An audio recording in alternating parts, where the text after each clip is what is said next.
ಅರ್ಥ ಆಯ್ತಾ ಸರ್? ಈಗ ಕೋಲಾರ ಸೀಟು ಇನ್ಸೈಡರ ಔಟ್ಸೈಡರ್ ನನಗೆ ಗೊತ್ತಿಲ್ಲ ಸರ್. ಸೌಮ್ಯ ರೆಡ್ಡಿ ಅವ್ರದ್ದು ಟಿಕೆಟ್ ಕನ್ಫರ್ಮ್ ಆಗಿದೆ ಸರ್.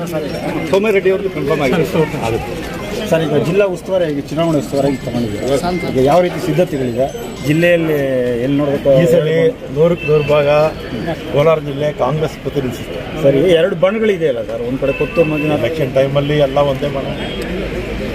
ರೈಟ್ಗೆ ಕೊಡಬೇಕು ಅಲ್ಲ ಸರ್, ರೈಟ್ಗೆ ಕೊಡಬೇಕು ಅಂತೇಳಿ Kothur right, right, left, centre ಯಾರು ಕೊಟ್ಟರು ಕಾಂಗ್ರೆಸ್ ಇಸಲಿ ಓಟ್ ಹಾಕೇ ಹಾಕ್ತಾರೆ. ಕಾರಣ ಏನಂದರೆ ಹಿಂದೆ 5 ವರ್ಷ BJP ಸಂಸದರು ನಡ್ಕೊಂಡಿದ್ದು ಜನ ನೋಡಿದ್ದಾರೆ. ನಮ್ಮಲ್ಲಿ ಏನೋ ಒಳಗುಂಪು ಸ್ವಲ್ಪ ಜಗಳ ಇತ್ತು.